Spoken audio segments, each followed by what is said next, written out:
السلام علیکم پیارے پیارے بچوں، کیسے ہیں آپ سب؟ امید ہے ٹھیک ہوں گے۔ آج کی کہانی کا عنوان ہے مہربان اجنبی سے ہوشیار۔ تو چلتے ہیں کہانی کی طرف۔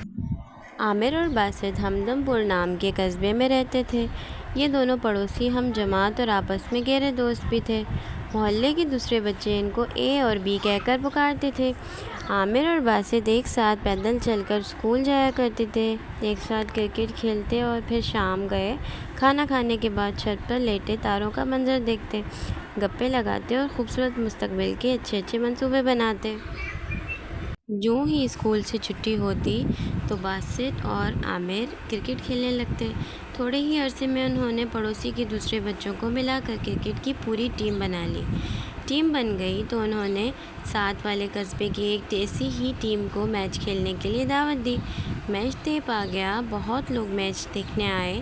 کھلاڑیوں کے دوست، خاندان والے اور پڑوس کے دوسرے لوگ بھی۔ ایک اجنبی شخص جو وہاں کا رہنے والا نہیں تھا، میچ میں بڑھ چڑھ کر دلچسپی لے رہا تھا، خوب تالیاں بجاتا اور پھر خوش ہو کر دونوں ٹیموں کے کھلاڑیوں کے لیے بوتلوں کے کریٹ لے آتا، سب کو بتاتا پھرتا کہ میں کرکٹ کا بہت دلدار ہوں۔ اسی طرح اس اجنبی نے تمام کھلاڑیوں کے ساتھ دوستی گانٹھ لی، ان کے لیے پی کیپ ٹوپیاں لے آیا اور کرکٹ کا دیگر سامان بھی ان کو لا دیا۔ بس مجھے انکل کہہ کر پکار لیا کرو۔ جب کوئی کھلاڑی اس سے نام پوچھتا تو کہتا۔ جمعے کا دن تھا، جو ہی نماز کے لیے اذان ہوئی، سب لڑکوں نے کھیل چھوڑ کر اور جمعے کی نماز کے لیے چلنے لگے۔ اجنبی انکل بھی وہیں تھا اور لوگوں سے مخاطب ہو کر کہنے لگا، ہم ٹیم بنا کر کھیلتے ہیں تو آج ٹیم نماز بھی اکٹھا جا کر پڑھیں گے۔ لڑکوں کو بات پسند آئی اور مسجد جانے کے لیے انکل کے پیچھے ہو لیے۔ سب چلتے جا رہے تھے تو عامر کو خیال آیا کہ انکل ہم کو اپنے محلے کی مسجد کے بجائے کہیں اور لے جا رہا ہے۔ اس نے انکل سے پوچھا کہ ہم کہاں اور کس لیے جا رہے ہیں؟ اجنبی انکل نے جواب دیا، میں تم لوگوں کو مسجد ہی لے جا رہا ہوں، لیکن ایسی مسجد جس کے مولوی صاحب بہت علم والے ہیں اور ہمیں اچھا مسلمان بننے کا سبق دیں گے۔ اس مسجد میں مولوی صاحب نے نماز پڑھائی، خطبہ دیا اور آخر میں ہر بچے کو ایک کتابچہ پڑھنے کے لیے دیا۔ اب تو ہر جمعے کو بلکہ باقی دن بھی یہی طریقہ بن گیا کہ انکل لڑکوں کو اس نئی مسجد میں لے جاتا، ان کو کھانے پینے کی چیزیں بھی دیتا۔ ایک دن میچ کے بعد عامر نے کہا کہ میں تو آج سیدھا گھر جاؤں گا اور آج اپنے والد صاحب کے ساتھ محلے والی نزدیک کی مسجد میں نماز پڑھوں گا۔ عامر گھر چلا گیا، لیکن اس کا دوست باسط اور دوسرے لڑکے انکل کے ساتھ چلے گئے۔ باسط کے والد فوت ہو چکے تھے، اس لیے یہ انکل ہی اس کے لیے قابل عزت بزرگ تھا۔ وقت گزرتا گیا اور کرکٹ کھیلنے والے بچوں کی تعداد میں کمی ہوتی گئی۔ عامر کھیلنے آتا تھا، لیکن کچھ عرصے سے اسے باسط کرکٹ کے میدان میں نظر نہیں آیا۔ اب تو باسط نے اسکول جانا بھی چھوڑ دیا۔ باسط کے ہم جماعت سوچتے، باسط کدھر چلا گیا؟ عامر جب بھی کرکٹ کھیلنے آتا، باسط اسے کہیں نظر نہ آتا۔ باسط کدھر چلا گیا؟ عامر کو بہت پریشانی تھی۔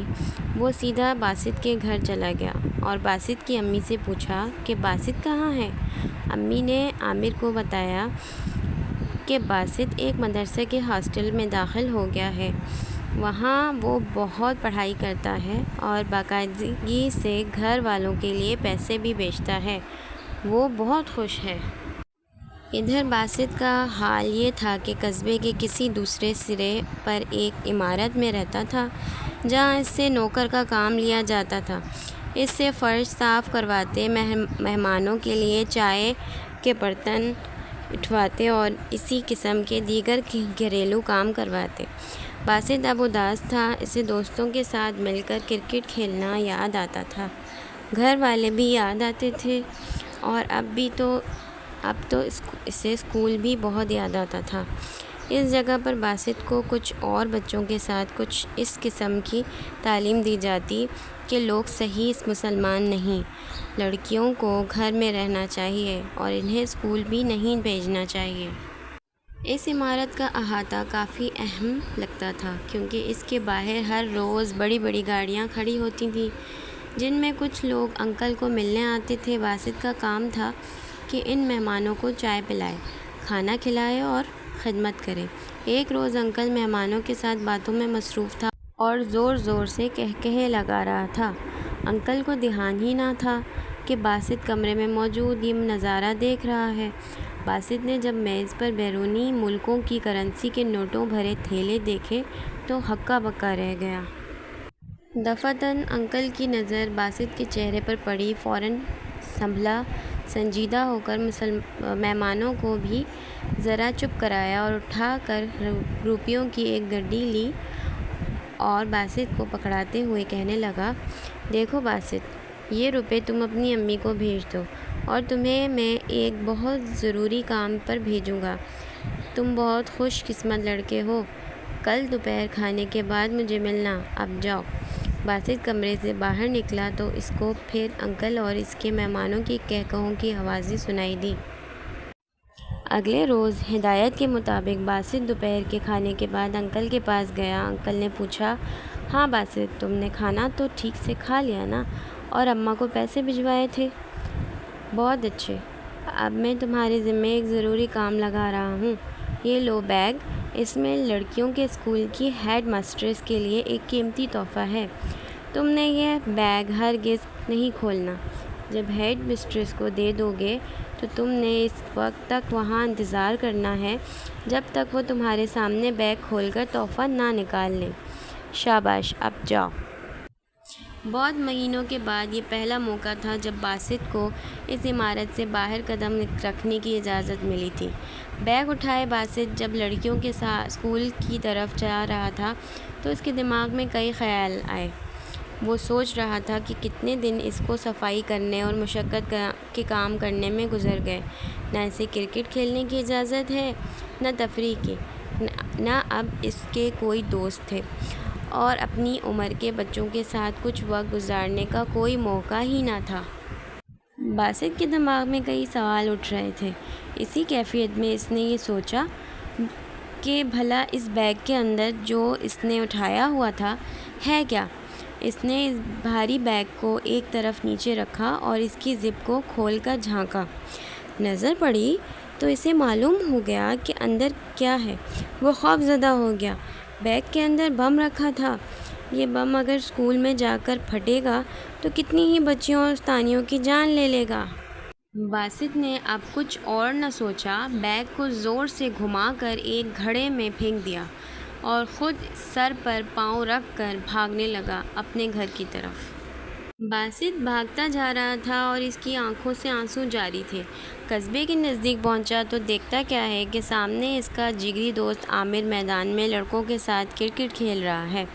عامر نے اسے دیکھا تو چلا اٹھا، باسط، تم واپس آ گئے، کدھر گم ہو گئے تھے؟ وہ لوگ مجھے قتل کر دیں گے، وہ مجھے بھی قاتل بنانا چاہتے تھے، بہت برے لوگ ہیں وہ۔ باسط کی گھبراہٹ سے عامر کو اندازہ ہو گیا کہ وہ کسی مصیبت میں پھنس گیا ہے۔ باسط کی حالت دیکھ کر عامر اسے سیدھا اپنی مسجد کے پیش امام کے پاس لے گیا۔ باسط نے تمام قصہ سنایا۔ مولوی صاحب تو دنگ رہ گئے اور پریشان بھی ہوئے۔ انہوں نے مسجد کی لاؤڈ اسپیکر پر اعلان کیا کہ سب لوگ مسجد میں آ جائیں۔ بہت سارے لوگ مولوی صاحب کی بات سننے کے لیے مسجد میں اکٹھے ہو گئے۔ مولوی صاحب نے ان کو باسط کی حالت سے آگاہ کیا اور قرآن شریف کی سورہ مائدہ کی آیت نمبر 32 تلاوت کی اور اس کا ترجمہ سنایا۔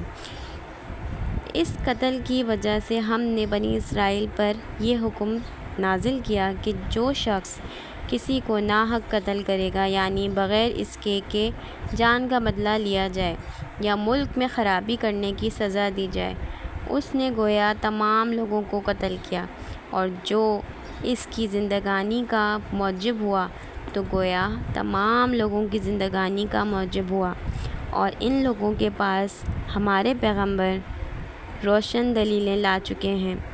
پھر اس کے بعد بھی ان میں سے بہت سے لوگ ملک کے حد اعتدال سے نکل جاتے ہیں۔ حالات سے آگاہی ہوئی تو قصبے کے لوگوں کا ہجوم لاٹھیاں اور پتھر اٹھائے باسط اور اس کے رشتہ دار علی کے پیچھے پیچھے اس عمارت کی طرف چلے جہاں انکل نے باسط کو رکھا تھا۔ ادھر انکل نے شور سنا تو کھڑکی کھول کر دیکھا اور سمجھ گیا کہ لوگ اس کو ہی پکڑنے آ رہے تھے۔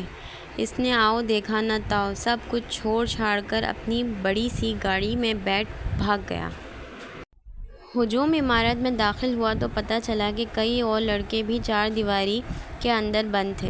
ان سب کو آزاد کیا۔ ان میں سے کئی کے گھر والے تو اس ہجوم میں شامل تھے۔ بچے اپنے والدین سے مل کر ان سے لپٹ گئے۔